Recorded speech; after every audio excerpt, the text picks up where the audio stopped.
বেগুন তো আপনারা অনেক রকমভাবে খেয়েছেন। আজকে আমি বেগুন দিয়ে দারুণ মজার একটা একেবারে নতুন রেসিপি বানিয়ে দেখাবো। আর যেটা দেখতে হবে সুন্দর, খেতে হবে আরও বেশি সুস্বাদু। তা প্রথমে আমি বেগুনটাকে কেটে নিব। তার আগে আমি পানিতে একটু লবণ দিয়ে গুলে নিয়েছি ভালো করে পানিটাকে। আর বেগুনটা কেটে সঙ্গে সঙ্গে পানিতে দেবো, কেননা বেগুন তাড়াতাড়ি কালো হয়ে যায়, পানিতে দিলে কালো হবে না।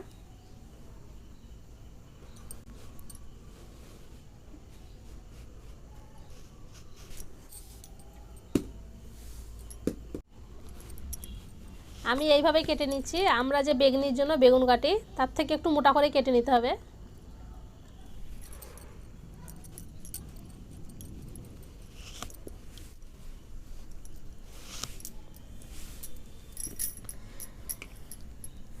বেগুনগুলো আমি সবগুলো কেটে নিয়েছি। এবার আমি লবণ পানিতে 10 মিনিট ভিজিয়ে রাখছি। বেগুনটা ভিজিয়ে রাখা 10 মিনিট হয়ে গেছে। আর বেগুন থেকে দেখেন অনেক কষ বের হয়েছে। এবার আমি পানি থেকে বেগুনটা তুলে নিচ্ছি আর পানিটাকে ভালো করে ঝেড়ে নিতে হবে।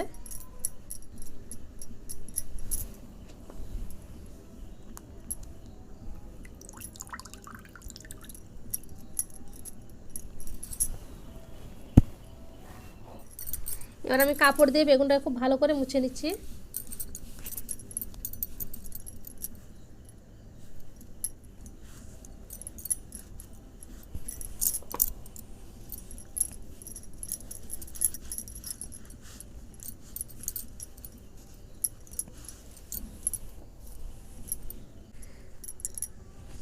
সব বেগুন থেকে পানিটা খুব ভালো করে মুছে নিয়েছি। এখানে আমি একটা জালি নিয়েছি আর এখানে একটা বাটার পেপার দিয়ে দিয়েছি। একটু তেল দিয়ে দিয়েছি আমি।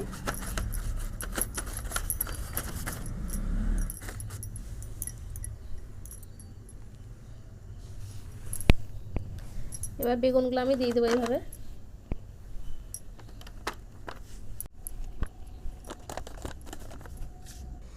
এবার আমি দিয়ে দিচ্ছি একটু লবণ, গোলমরিচ গুঁড়ো,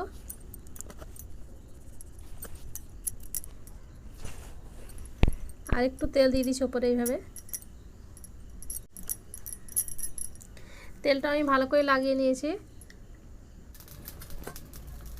চুলাতে আমি একটা কড়াই বসিয়ে দিলাম। কড়াই আমি অল্প পানি দিয়ে দিচ্ছি।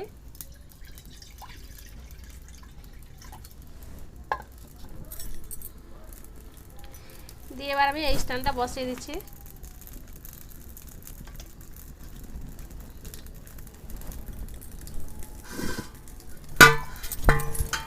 এবার আমি ঢাকা দিয়ে বেগুনটাকে 10 মিনিট ভাপ উঠিয়ে নিচ্ছি হাই হিটে।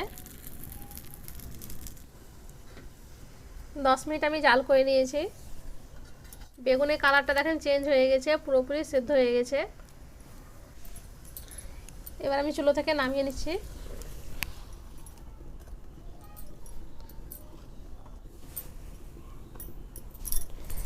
বেগুনটাকে এদিকে আমি পুরোপুরি ঠান্ডা করে নিয়েছি। আর বেগুনের জন্য এখানে কিছু সবজি এবার করে নেব আমি। কড়াইটাকে আমি ভালো করে পরিষ্কার করে নিয়েছি। দিয়ে আবার আমি চুলোতে বসিয়ে দিচ্ছি। কড়াই আমি দিয়ে দিচ্ছি অল্প তেল। আর এই রান্নাতে খুব বেশি তেল লাগে না। তেলটাকে প্রথমে ভালো করে গরম করে নিচ্ছি। তেলটা ভালো মতন গরম হয়ে গেছে। আর এখানে আমি কিছু সবজি নিয়েছি, পেঁয়াজ কুচি, ক্যাপসিকাম কুচি, গাজর কুচি আর রসুন কুচি। আপনারা এখানে যে কোনো সবজি নিতে পারেন, সবজিটা বাড়িয়ে বা কমিয়ে নিতে পারেন।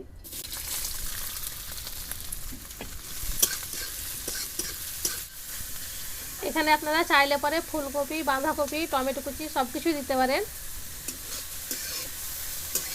এটা খুবই একটা হেলদি খাবার, কম মশলায় কম তেলে এটা রান্না হয়। এবার আমি দিয়ে দিচ্ছি স্বাদ মতো লবণ, গোলমরিচ গুঁড়ো, লঙ্কা গুঁড়ো,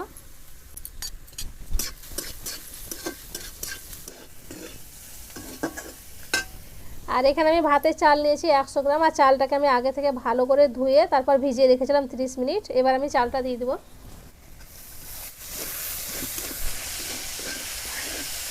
চালটা দিয়ে এইভাবে কিছুক্ষণ ভেজে নিতে হবে।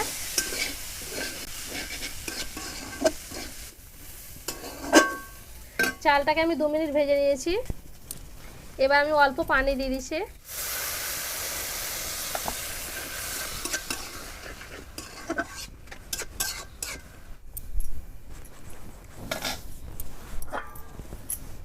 এবার আমি ঢাকা দিয়ে মিডিয়াম আঁচে চালটাকে সিদ্ধ করে নিচ্ছি 10 মিনিট।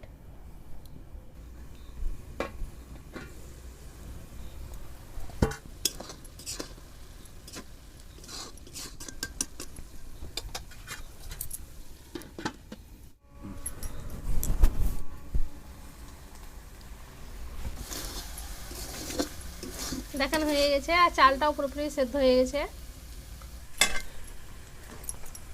এবার আমি চুলা থেকে নামিয়ে নিচ্ছি।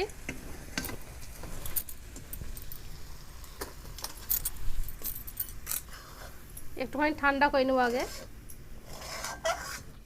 ঠান্ডা হয়ে গেছে, এবার আমি রোলটা করে নেব।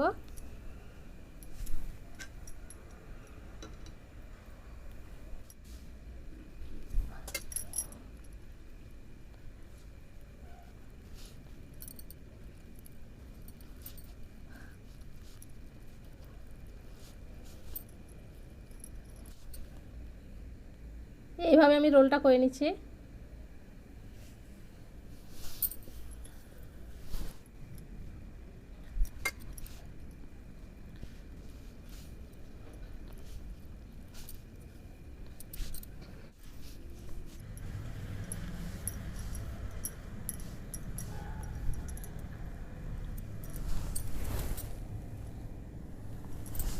সব রোলগুলো আমি রেডি করে নিয়েছি।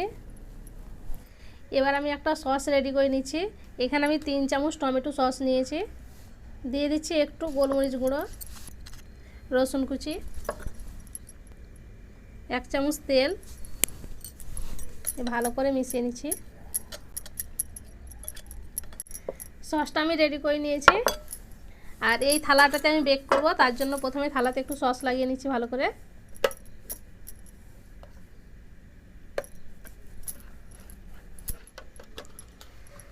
সসটা আমি ভালো করে লাগিয়ে নিয়েছি। এবার আমি রোলগুলো বসিয়ে দিচ্ছি।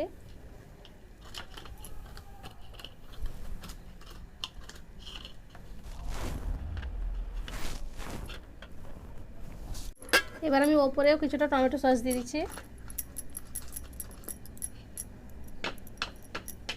আমার চিজটা গ্রেট করা হয়ে গেছে।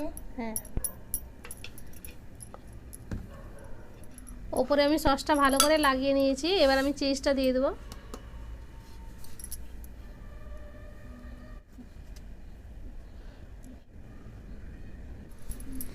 চিজটা আমি দিয়ে দিয়েছি। এবার আমি বেক করে নেব। চুলোতে আমি কড়াইটা বসিয়ে দিলাম। এইরকমই একটা স্ট্যান্ড বসিয়ে দিচ্ছি। এবার আমি থালাটা বসিয়ে হালকা জালে এটাকে বেক করে নেব 10 মিনিট।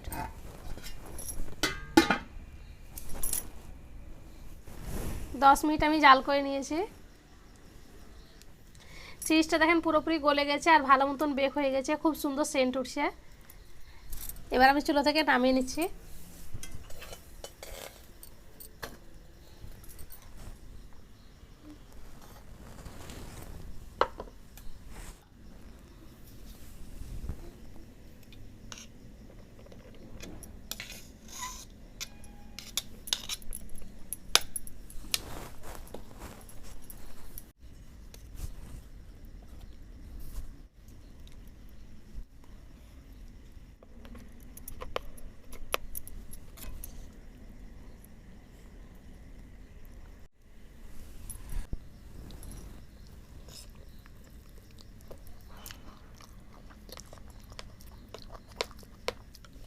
বেগুনের এই রেসিপিটা খেতে দারুণ হয়েছে। একবার হলেও বাড়িতে এটা বানিয়ে দেখবেন, সবাই খুব পছন্দ করবে। একই রকম বাচ্চাদের ভাত না দিয়ে এইভাবে একবার নতুন ধরনের বানিয়ে দেখবেন, সবাই খুব পছন্দ করবে, বাচ্চারা চেটে মোটে খাবে। আশা করছি আজকের এই রেসিপিটি আপনাদের অনেক ভালো লেগেছে। ভালো লেগে থাকলে প্লিজ লাইক, কমেন্ট, শেয়ার করবেন। আর আমার চ্যানেলটি অবশ্যই সাবস্ক্রাইব করবেন। সবাই খুব ভালো থাকবেন, সুস্থ থাকবেন। ধন্যবাদ। এই নতুন বেগুনের রেসিপিটা একদম এই বেগুনের রেসিপিটা ফ্রাইড রাইসের মতো লাগছে খেতে। অসাধারণ হয়েছে খেতে, দারুণ।